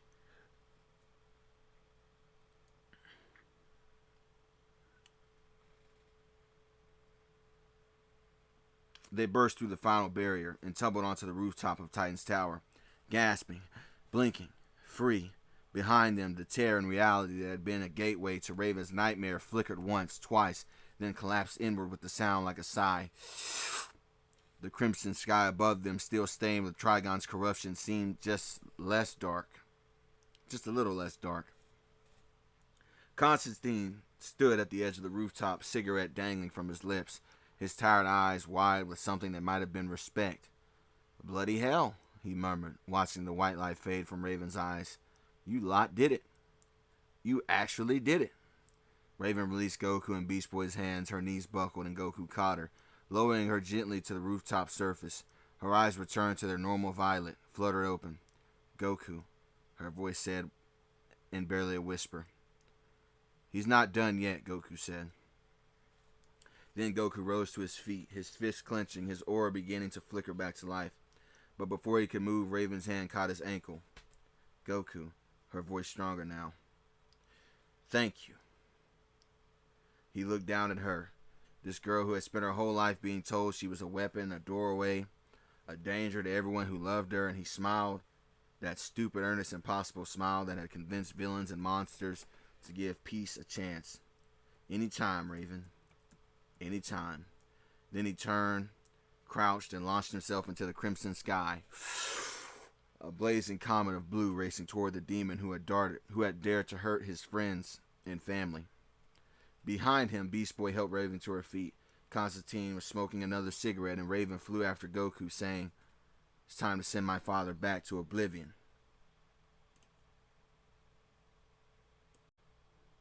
Oh, for whatever reason, this image didn't show, so I just wanted to show this before I moved on. Anyway. The crimson sky turned above the ruined battlefield as Trigon's four burning eyes swept across the assembled heroes. Superman remained resolved despite the circumstances. Piccolo panted for breath, and Aquaman was now out of the skyscraper's rubble, still commanding in his storm. Black Canary rose from debris next to Batman. The demon's mouth curved into something that might have been a smile. If smiles could devour hope, that is. Enough. The word was not shouted. It was simply spoken. Reality itself seemed to recoil from it. The rain stopped mid-fall, droplets hanging suspended in the air like frozen teardrops. The fires that had been consuming the city guttered and died. Even the wind seemed to hold its breath for a moment. This charade of defiance has ceased to amuse me. You struggle, and you fall. You rise again, just to repeat the same pattern, with the same result. I have consumed worlds that fought harder than this. I have crushed sirens who scream louder. Your little rebellion ends now, not with a bang and not with a final stand, but with the soft nothing of a candle that's smothered by the darkness that's around it. He raised one massive hand, and shadows coalescing around his fingertips, gathering into a sphere of pure annihilation. The heroes below watched it form, felt the weight of it pressing against their souls, felt the promise of oblivion in its silent, hungry maw. This world has fought decently well, Trigon intoned, his voice carrying a note of something that might have been of respect, if respect could be weaponized. Its defenders have proven entertaining, to say the least. But all games must end, and this one is over, Father. The female voice cut through the darkness like a blade, familiar, defiant, and very much alive. As Goku hovered in the air between Trigon and the fallen heroes, his orange gi torn and his body had looked better, his eyes blazing with a fire that no demon could extinguish. Beside him, trailing wisps of white light that hadn't fully faded from her awakening. Raven rose to meet her father's gaze. Trigon's four eyes widened, genuinely widened. For the first time since his arrival, the sphere of annihilation in his hand faltered and flickered, as his attention shifted entirely to the two figures floating before him. Impossible. Raven's voice, when she spoke, carried no fear, no hesitation, only the cold, certain steel of someone who had faced her own darkness and emerged unbroken. You wanted my pain, Father, my grief, my loneliness. You fed on it for years thinking it was your power source. The white light in her eyes flared, pushing back against the crimson gloom. But you forgot something important. Pain wasn't all that I have. It wasn't all that I've accumulated. I kept the good memories too. Goku raised his fist as his ki cracked around his knuckles, not with uncontrolled fear of his earlier assault, but something more focused, intentional. Yeah, Raven's not your doorway anymore. She's not your weapon. She's about to be your bouncer. His gaze locked onto Trigon's burning eyes, unwavering. And we're done letting you use her. Trigon stared at them, the Saiyan warrior and the daughter who was now defying him. For the first time since his resurrection, the devourer of worlds felt something cold and unfamiliar slither down his ancient spine. Uncertainty. The air between father and daughter crystallized into something that defied physics, a visible tension that made the suspended raindrops shatter into mist. Raven's white light pushed against Trigon's consuming darkness, and at the point of contact, reality itself seemed to flinch. Sparks of violet and crimson arced between them like lightning caught in an endless loop. Each flash illuminating the ruins below in stroboscopic horror. You think your little awakening gives you power over your own father. Trigon's voice rumbled through dimensions, his four eyes narrowing to slits of burning hatred. I am eternal. I am the void that preceded light. Your grandmother knew my name. Your mother prayed to me. And you are my flesh, my blood, your daughter. Raven interrupted, and the words weren't acclaimed. They were a hammer striking an anvil. Not your property, not your vessel, your daughter, and she's grown up. She threw her arms wide, and the white light exploded outward, not attacking, not defending, but opening. Behind her, the air tore with the sound like silk rippling, revealing not the crimson-stained sky of Earth, but something else. something older. A void that wasn't empty but waiting, the dimensional space between realities, the nowhere that existed before gods learned to map the cosmos. "I've been here before, Father," Raven said, her voice carrying the weight of that memory, "and I'm sure you recognize it as well. This isn't your nightmare realm. This is the dead zone, the space between. It's empty, Father, cold and silent." Her eyes blazing with white fire never left his. "No one to torment, and there's no worlds to consume, and no souls to corrupt. Just nothingness, forever. And I memorized the frequency of the realm." Trigon's massive form shuddered. The sphere of annihilation in his hand guttered and died, and he raised both arms, bracing against the pull of the portal. "You cannot. I will not." "You will," Raven said, "because I'm done being afraid of you." And then the two continued the power struggle. As Raven pushed, the white light surged forward, wrapping around Trigon's wrist, his chest, his throat. Not chains, but conviction. Every year she'd spent hiding from her heritage. Every nightmare she endured in silence. Every moment she convinced herself she didn't deserve love, friendship, and family. All of it was transformed, not just into a weapon, but into will. Trigon's feet, massive and clawed, capable of crushing buildings, began to slide across the dimensional threshold. His arms strained against the portal's pull. His four eyes, for the first time in eons, showed something beyond mere contempt. The dimensional threshold screamed. Raven's white light pushed against Trigon's consuming darkness, but the ancient demon smile curdled the air, a slow, terrible spreading of lips that revealed teeth like shattered tombstones. His four burning eyes locked onto his daughter with something worse than hatred, amusement. "You forget, child," Trigon rumbled, his voice vibrating through the collapsing portal. "I have existed since before your world drew its first breath. I have waited eons for a dawn to break. Your light is bright, yes, but a candle burns out. My darkness," he pulled against the portal's grip, his massive shoulders inching backward, finding purchase on reality itself, "is eternal." The white light around Raven began to flicker. She felt it, the inexorable truth of his words. She was strong, yes, stronger than she'd ever been, but he was ancient. He could outlast her. He had outlasted civilizations, galaxies, and pantheons. What was one daughter's defiance against the weight of forever? But then Raven smiled back. And it wasn't a warm smile, not a kind smile. It was the smile of someone who had spent her entire life being underestimated and had finally stopped caring about proving anyone wrong. "You're right, Father," she said, her voice carrying across the void. "You are eternal, and you are ancient. You have consumed worlds beyond counting." The white light in her eyes intensified, not flickering but burning. "But you forgot something important about this world." Trigon's smile faltered. "Here," Raven continued, "we don't fight alone." Behind him, Goku's aura exploded. But this was not the wild, uncontrolled fear of his earlier transformation. This was something new, something that made even Trigon's four eyes widen as the Saiyan's fist began to glow. White light, pure and blinding, coalesced around his knuckles, but at its core, wrapped through it like veins, through marble, was something else. Darkness. Not Trigon's consuming blackness, but something sharper, something focused. Raven's magic now channeled through Goku's iron wheel and condensed it to a single point of annihilation. "Azeroth, Metreon," Raven intoned, the ancient words resonating through the dimensional rift, each syllable a key turning in a lock. "Zen Fist," Goku roared, completing the mantra as he launched himself forward. There was no travel time, no dramatic flight.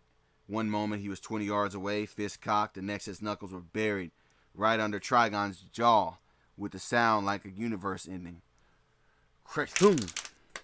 The impact wasn't just physical, it was existential. The white and black energy didn't simply strike the demon, it unraveled him at the point of contact, as the light pushing while the void pulled, tearing at the fabric of Trigon's manifested form. The devourer of worlds had staggered. For the first time since his arrival, Trigon took a step back, not a tactical retreat, a genuine involuntary stumble as his massive feet slid across the dimensional threshold. As his jaw hung askew, cracks of white light spread across his hell-forged hell-forged features like a fissure into a cracking dam. Now, Raven, Goku shouted, already falling back from the blow, his fist smoking, and his arm probably hairline fractured. Raven didn't hesitate. She threw both hands forward, and the white light around her became a tidal wave, not pushing against Trigon anymore, but through him. The portal behind the demon, which had been struggling to hold him, suddenly yawned wide, its pull intensifying 100-fold as Raven fed it everything that she had. No. Trigon's roar was cut as the threshold swallowed him. His claws scraped against the edge of reality, leaving furrows in the fabric of existence itself. But Raven's light pushed, and Goku's fist had staggered him, and the portal continued to pull. "This is for every world you've consumed," she yelled, the white light blazing from her eyes, her mouth, her very soul, and every life you've destroyed. "This is for all of them." Trigon's fingers slipped. His massive form tilted backward, 4 burning eyes wide with something that looked almost like fear. And then, silence. The portal snapped shut with a sound like a thunderclap, in reverse, folding in on itself, until nothing remained but empty air and the fading echo of a demon's scream. The crimson sky above them shuddered, then began to clear, not quickly but perceptibly, the sickly red bleeding away to reveal patches of natural blue, as if reality itself was taking a deep breath after holding it for too long. Raven's knees buckled, the white light faded from her eyes, leaving only exhaustion and the faintest hint of tears. Goku caught her before she hit the ground, lowering her gently to the rooftop surface. "You did it," he said, his voice quiet with something that might have been awe. Raven's lips twitched, not quite a smile, but close. "No, we did it." Behind them, Beast Boy let a whoop that shattered the silence, shifting into a monkey and back in again in sheer exuberance. Constantine lit another cigarette with trembling fingers, exhaling a cloud of smoke that drifted up toward the clearing sky. And somewhere below, on the rain-soaked battlefield, the other heroes began to pick themselves up, bruised and battered, but very much alive. The world had not ended, not today, and Poison Ivy Cybermen were clearing up the remaining Demon Clan Namekians that were left behind.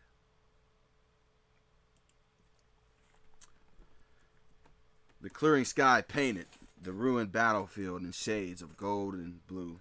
Natural light finally breaking through the crimson stain that had poisoned the world for what felt like years compressed into hours. The rain had stopped, the fires had died, and across the cratered glass-scarred earth, the defenders of Earth picked themselves up from the ashes of their own victory. Goku touched down lightly, his torn gi fluttering in the gentle breeze that had replaced Trigon's howling psychic wind. His body ached, every muscle screamed, and every bruise pulsed with the memory of hellfire and desperate blows. But he was smiling, that stupid, earnest, impossible smile that had become his signature that everyone had seen. Superman met him halfway. The Man of Steel looked almost as battered as Goku. His cape was shredded, his suit bore scorch marks from Trigon's grip, and there was a cut above his left eye that wept a thin line of his blood.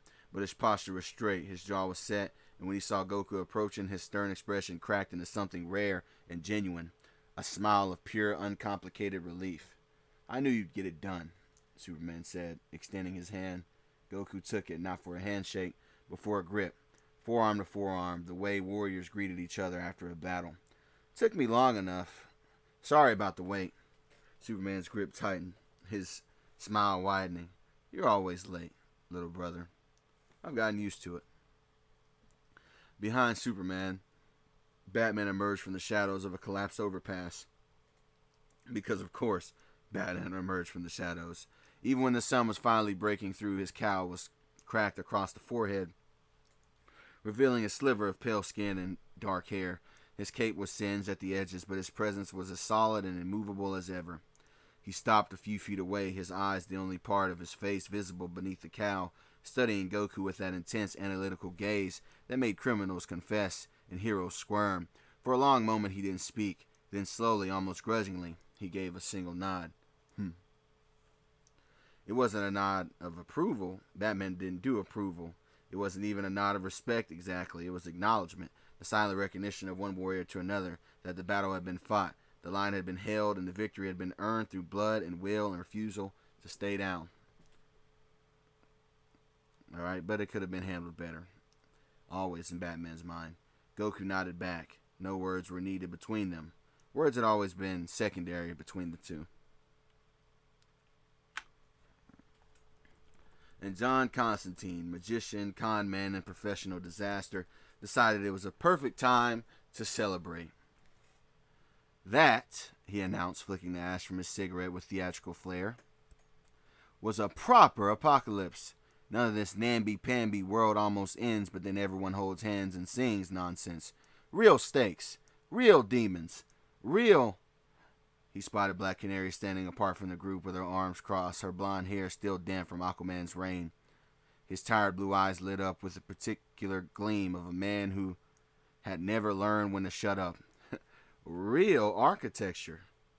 He sauntered over to her, trench coat billowing, cigarette dangling every inch. The rakish hero who thought he'd earned a reward. You know, love, that scream of yours, absolutely biblical. The way you just, he gestured vaguely at his own throat, opened up and let the heavens hear it. I've faced down demons and dark gods, but I've got to say, you're the most terrifying thing I've seen all week. Canary didn't move and didn't speak, just watched him approach with her cool blue eyes. Constantine, oblivious or uncaring with him, it was hard to tell, slid his arm around her shoulders with the easy familiarity of a man assumed his charm was universally effective. We did it, eh? You and me and the boys. Should celebrate. I know a pub in London. Survived the Blitz. Survived this apocalypse. Probably survive us walking through the door. So what do you say, love? One drink for the end of the world. The next few seconds happened very fast. Black Canary's hand shot up, grabbed Constantine's wrist where it rested on her shoulder, and twisted. At the same time, she dropped her weight, pivoted on her heel, and pulled. The motion was fluid, economical, and utterly devastating. A perfect judo throw, executed with the precision of someone who had spent her entire life turning men's misplaced confidence into lessons in humility. Constantine's feet left the ground. Whoa! His cigarette flew from his lips in a perfect arc. For one glorious moment he hung suspended in the air, his trench coat flaring around him like wings made of bad decisions. Then he slammed onto the back on the debris strewn ground with a thud that knocked the breath out of his lungs, and it was followed by silence. Canary stood over him, dusting off her hands, her expression utterly unchanged. Don't touch me, she said, her voice carrying that particular resonance that made glassware nervous. Without asking. Constantine stared up at the clearing sky, blinking. A slow, wheezing laugh escaped him. Not offended, not angry, but genuinely almost awestruck. Bloody hell, he murmured, not moving from his supine position. That was magnificent. Goku appeared at Canary's side, having crossed the distance in a blink. His eyes were wide, his grin even wider, and he was looking at her with pure, uncomplicated admiration of a martial artist witnessing mastery. That was amazing, he said, practically bouncing despite his battered body. The way he used his own weight against him, the timing, the leverage, you didn't even look like you were trying. He pumped in his fist. We should train together sometime. Goku. Batman's voice cut through the enthusiasm like a blade. Check on Diana. Right, Diana. Goku froze mid-sentence, his grin faltering. He looked from Canary to Batman to Superman, who was watching the exchange with the faintest hint of amusement. Right, Diana. Babies. I should... He was already crouching, his aura flickering to life. I'll be back. He launched into the sky before anyone could even respond, a blue comet streaking toward the floating palace where his family awaited. Constantine, still on his back, watched him go. Friendly sort, isn't he? He asked no one in particular. Canary stepped over him without looking down. Batman turned away. Only Beast Boy offered him a hand, hauling the magician to his feet with a snort of laughter. You're lucky she didn't use her voice, dude, Beast Boy said. Constantine dusted off his trench coat, found another cigarette miraculously unbroken in his pocket, and lit it with trembling fingers. It was still worth it, he said, exhaling smoke toward the clearing sky. Absolutely worth it. The clearing sky painted the ruined battlefield in shades of gold and blue, but two figures stood apart from the celebrating heroes, separate, as they had always been, from the earnest camaraderie of the League. Piccolo hovered a few feet above the scorched earth with his arms crossed and his crimson eyes tracking the blue comet of Goku's departure until it vanished into the distant sky. The divine lightning of his power had faded from his form, leaving only the familiar green Namekian and his black gi. Battered, exhausted, but unmistakably himself, a sound escaped him, caught somewhere between a scoff and a sigh. "That idiot," Piccolo muttered, his voice carrying that familiar blend of irritation and something that might have been grudging affection, if such a thing were possible for the son of the Demon King. "Never gonna change. Flies off in the middle of everything like the world didn't almost end." He stopped himself from going into a rant, his jaw tightening. Beside him, Poison Ivy stood with her arms loose at her sides, her red hair catching the first genuine sunlight this world had seen in what felt like years. Her pale skin was smudged with soot, her green dress torn at the hem, but her posture was relaxed, almost peaceful, in the way of something that had survived a forest fire and was already thinking about new growth. She followed Piccolo's gaze toward the vanishing blue comet, and a small, unexpected smile touched her lips. "I hope he never does," Ivy said, her voice soft, almost willful. "Change, I mean." Piccolo's head turned sharply, his antenna twitching. He studied her with those crimson eyes, assessing, skeptical, the way he looked at anyone who wasn't Goku or grudgingly Superman. "You're the one who tried to kill him, yes?" Piccolo said. "It wasn't a question. A while ago, when you first activated the Cyberman seeds, I remember hearing about it. And when I helped the League fight the Saiyans, I read Batman's files on you. Poison Ivy, eco-terrorists, mind control pheromones, poison assassinations." His lip curled. "And now you're waxing poetic about his character." Ivy smile didn't waver. If anything, it deepened, taking on an edge of dark amusement. "I tried to kill a lot of people," she said simply. "That's what I did. That's what I was. But that man," she nodded toward the empty sky where Goku had disappeared, "he chose to let me go. Not just because he was naive, and not because he thought I'd suddenly become a saint. He let me go because he looked at me and he saw something that I hadn't seen in myself in years." She paused, her green eyes distant. "Potential," she said finally. "The possibility of something other than what I'd become." And then he just walked away. Didn't ask for thanks, didn't demand I prove myself. Just said he'd put in a good word with me, with the bat, and hope I'd stay out of trouble. A soft laugh escaped her, like he was talking to a neighbor who'd let their fence get shabby. Not a criminal, not a monster, not a murderer, just someone who he thought could do better. Piccolo was silent for a long moment. His arms remained crossed, his expression unchanged, but something shifted in the set of his shoulders. A minute of relaxation, a minute relaxation, an almost imperceptible easing of tension. "You stepped in," he said finally, "today, against Trigon. You spent half your army on a distraction." He didn't phrase it as a question, but there was a question beneath the words. "Why?" Ivy turned to face him fully, her green eyes meeting his crimson ones without flinching. "You called down divine lightning," she said. "You fought your own father, your own Demon King father, to a standstill. You fought next to Superman and didn't blink." She tilted her head, the dark smile returning. "And you're asking me why I helped?" Piccolo's jaw tightened. "That was different." "Is it?" "I'm no hero." The words came out sharper than he intended, edged with something that might have been defensiveness. "I'm not. I don't." He stopped, frustrated by his own inability to articulate what he meant. "I did what I had to do to protect my territory, my home, my..." He trailed off, unwilling to say the word that hovered at the edge of his thoughts. Ivy watched him struggle, and something in her expression softened, not with pity but with recognition, the recognition of someone who had also spent years refusing to name what she'd found. "Well, you could have fooled me," she said simply. The words hung in the air between them, light, almost playful, but carrying a weight that neither of them acknowledged. Piccolo stared at her for a long moment, his crimson eyes unreadable. Then slowly he turned his gaze back toward the sky, toward the distant speck of Kami's lookout, where Goku had flown.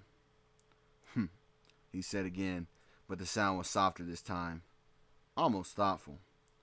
Ivy didn't press. She simply stood beside him in the clearing light, Two outsiders who had fought on the side of angels today, without ever quite belonging to their choir, and watched the sky heal itself. After a moment, Piccolo spoke again, his voice low. Don't expect me to start smiling and shaking hands. Ivy's lips curled. Wouldn't dream of it. And don't think this makes us allies. Wouldn't dare. I'm still capable of, yes, crushing us like an insect. Yes, I know. Ivy finally looked away from him, her gaze sweeping across the ruined battlefield where the other heroes were beginning to tend to their wounded. But you didn't. Today. And I didn't let the world burn. She shrugged, a gesture that was almost dismissive. Maybe we're both just complicated. Piccolo was silent for a long moment. Then, so quietly that Ivy almost missed it, he spoke. Maybe. They stood together in the settling dust, two creatures of shadow and thorn, and watched the sun break fully through the clouds for the first time in what felt like forever. Behind them, Beast Boy's laughter echoed across the battlefield. Ahead, the world waited, damaged, grieving, but alive. Neither Piccolo nor Ivy moved to join the celebration with the others.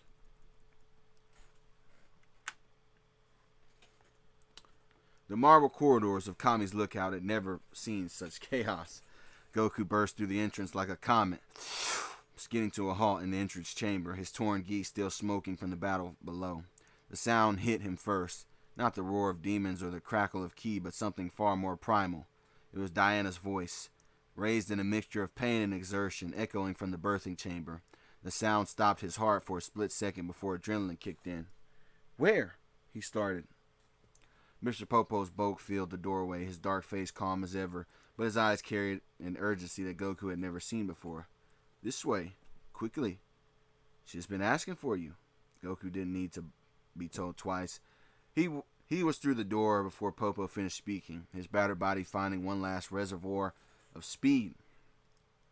The birthing chamber had been transformed. Soft glowstones lined the walls, casting warm light across linens that Martha Kent had hand-stitched and sent with Clark months ago.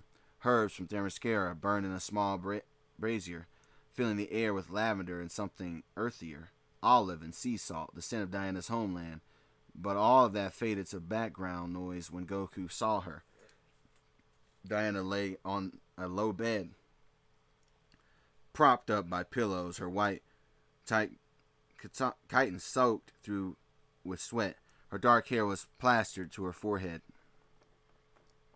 Her face flushed with effort, but her eyes, those fierce, beautiful eyes, found his the moment he entered. And despite everything, despite the pain and fear and the world almost ending, she gave him a genuine smile. You're late, she said, her voice strained but carrying that familiar, teasing edge. Goku crossed the room in two strides and dropped to his knees beside the bed, his hands finding hers.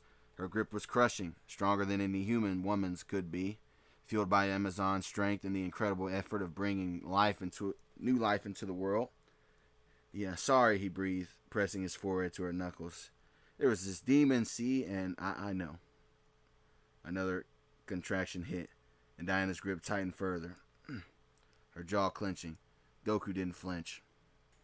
He just held on, letting her squeeze his fingers until the bones creaked. I could feel it, even up here, the darkness pressing forward. It's over, Goku said softly. Raven sent him back. He's gone. Diana's eyes searched his face, looking for the lie, the qualification, the but. She found none. For the first time in hours, something in her shoulders completely relaxed. Good, she said, then her face controlled again, and she let out a sound that was half groan, half roar. Because I'm about to... Breathe, princess. Kami's voice was calm, ancient, cutting through the tension like a blade through silk. He stood at the foot of the bed, his wizened hands glowing with soft golden light, the same light that had been easing Diana's pain for the past hour. His staff leaned against the wall, forgotten as if he focused entirely on the mother and the children that were struggling to enter the world. The first is crowning, Kami continued, his tone that of a general assessing a battlefield. You were almost there. One more push, Diana. One more. Diana's eyes found Goku. He saw fear there. Not for herself, never for herself, but for them. For the tiny lives that were about to be placed in their hands. So fragile and precious, so utterly dependent on two people who had spent their whole lives learning to fight instead of learning to really nurture. I'm here, Goku said, and he poured every ounce of his strength into those two words. Not his physical strength, that was tapped, drained, and exhausted, but something deeper. The strength of a man who had looked into the abyss and refused to blink, who had faced gods, monsters, demons, who had died, or who had almost died several times, but kept fighting. The strength of someone who would burn down the universe before he let harm come to his family. I'm right here. We're going to meet them together. Diana nodded, took a breath, and pushed. The cry that echoed through the chamber was not pain, but triumph. Kami's hands moved with a gentleness and bellied his age. Catching the first child as she slipped into the world, a girl, his golden light enveloped her, clearing her airways, stimulating her first independent breath, and when she cried, a thin, reedy wail that was the most beautiful sound Goku had ever heard, the sand felt something crack open in his chest. A daughter, Kami announced, his voice carrying a weight of wonder that centuries of existence had not erased. He wrapped her in a soft cloth and placed her gently on Diana's chest. Diana looked down at the tiny, squalling creature, skin still wrinkled, dark hair plastered to her scalp, fists clenched in outrage at being evicted from her warm, dark home as she wept. Silent tears traced passed through the sweat on her cheeks as she cradled her daughter for the first time. Hello, little one, she whispered, her voice breaking. I have been waiting for you. The second twin was less patient. Before anyone could catch their breath, Diana's body convulsed again, shorter this time and more urgent. Kami barely had time to pass the first bundle to Goku before he was turning back to catch the second. This one, a son, Kami said, and there was something in his voice, surprise perhaps, or the quiet wonder of witnessing a miracle that even he hadn't fully anticipated. The boy emerged with less fanfare than his sister, quieter, his cries more subdued, but his eyes were open. They were dark eyes, Goku noticed, not the blue of Diana's or the black of his own, or the full black of his own, but something in between, observant, already watching the world with a focus that seemed impossible for a newborn. Kami placed the boy on Diana's chest beside his sister, the two twins who had spent 9 months sharing space, sharing warmth, sharing the steady rhythm of their mother's heartbeat. Immediately quieted, the girl's wails softened to whimpers. The boy's quiet observation shifted to something that might have been contentment. Diana looked up at Goku, her face radiant despite the exhaustion, and he saw in her expression everything he was feeling. Terror, joy, wonder, and a love so vast it threatened to swallow him whole. Your turn, she said softly. Goku looked down at the bundle in his arms, at his daughter, her tiny face scrunched in concentration, her fingers curled into fists no bigger than his thumb. He had held dying friends in these arms.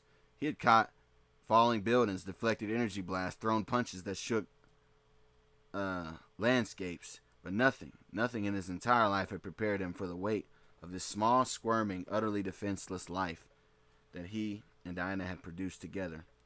Hey there, he whispered, his voice cracking. I'm your dad. The baby's eyes, blue like her mother's, he noticed with a jolt, open and focused on his face. For a moment, just a moment, she stopped crying. She stopped squirming, just looked at him with those impossible new eyes as if memorizing his face and his voice. The feel of his callous hands cradled her tiny body. Diana laughed. A wet, exhausted, joyful sound and pressed a kiss to her son's forehead. She's going to have you wrapped around her finger before she can walk. I think she already does, Goku admitted as she grabbed his finger, as he smiled through the grime and dry blood on his cheeks. They both will. Kami stepped back, his work complete, and allowing himself a rare smile.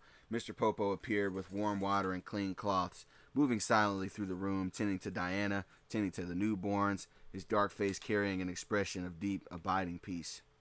After a long moment, after the tears had dried and the babies had been cleaned, and Diana had been made comfortable, Kami spoke.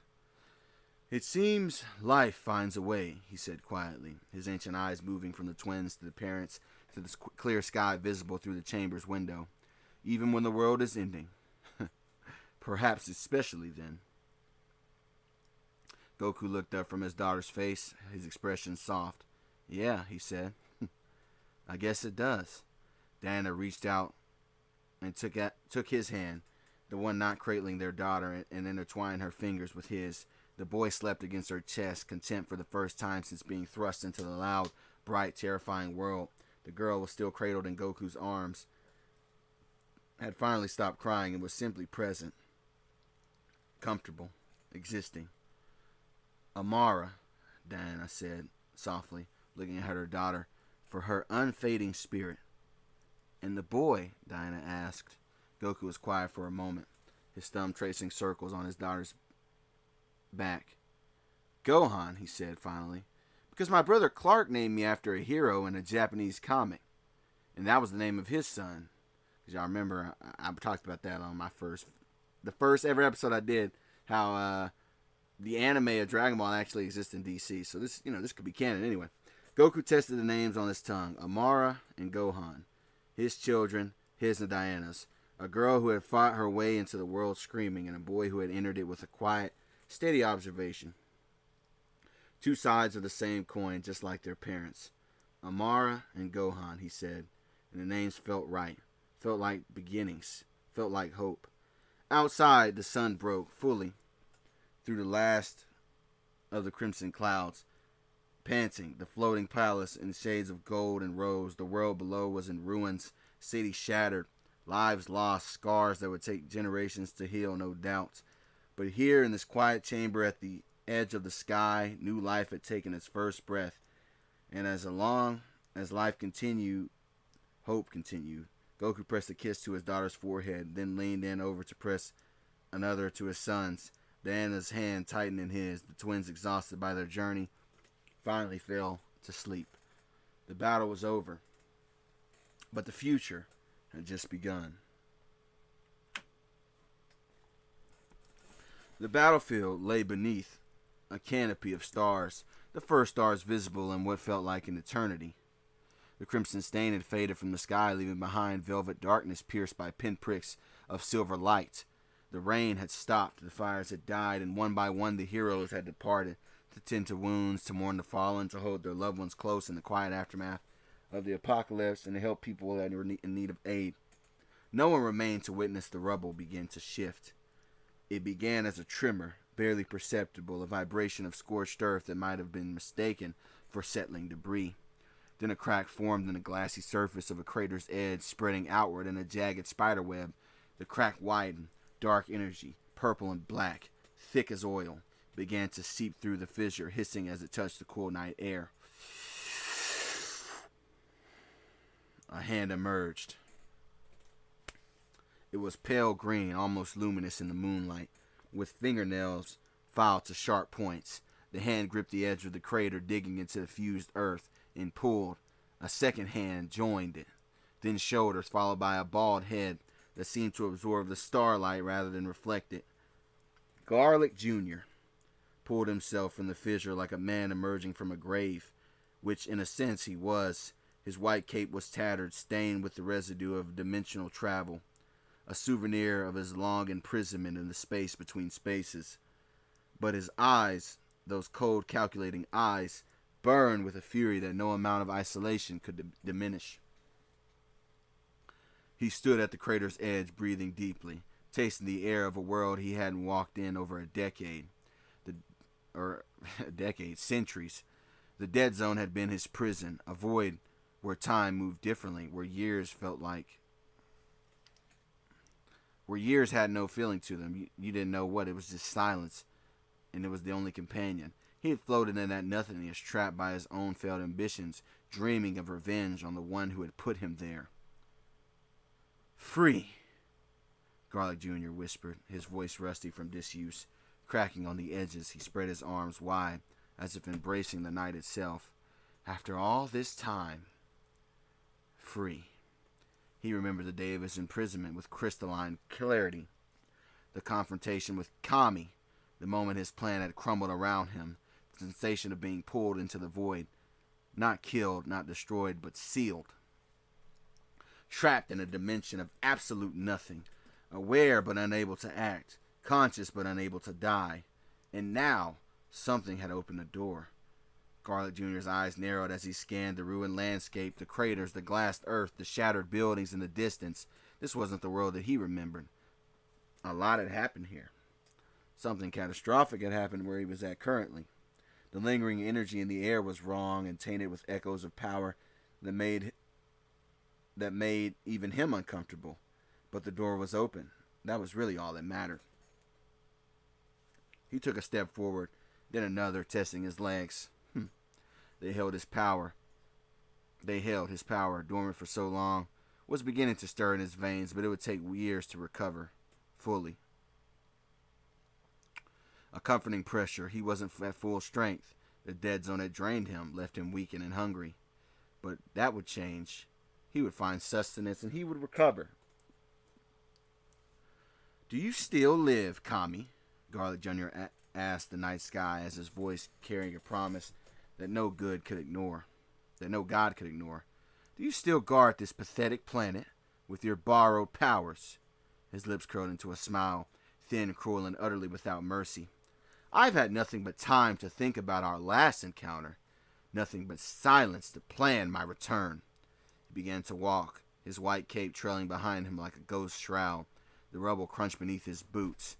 The stars watched in cold indifference. "The Earth," Garlic Jr. said softly, tasting the words, "and its so-called guardian, both will fall. This time." He paused at the edge of a larger crater, looking down at the remnants of battle, scorched earth, fragments of armor, the fading residue of energy signatures, too numerous to count.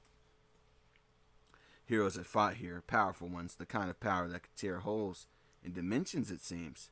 The kind of power that had freed him, ultimately. "I don't know who opened my door," Garlic Jr. murmured, "but I will thank them properly.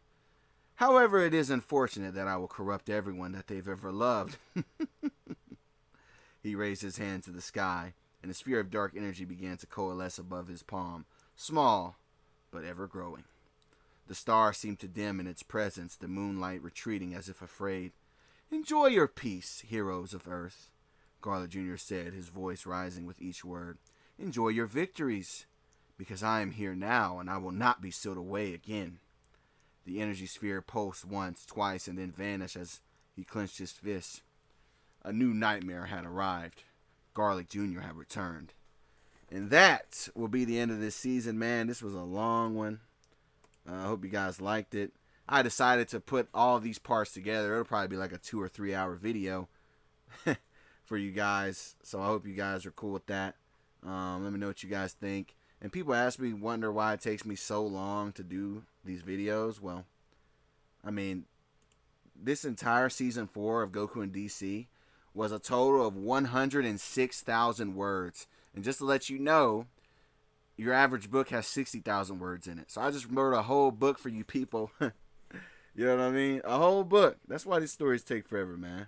So I hope you guys liked it. And the reason Garlic Jr. is next is because what I'm planning on doing is every season is a villain from Dragon Ball, and then the next season is a villain from DC. So right, we had Piccolo, then we had Slade, then we had the Saiyans, and then we had Trigon. Now we're gonna have Garlic Jr. I don't even know who the next DC villain will be. And then after that next DC villain, we will have Frieza. It'll be the Frieza saga. A lot of people have been wanting me to do the Frieza saga. I can't do it that quick. We have to have Gohan grow up. Remember, Gohan was a kid by the time they went to Namek.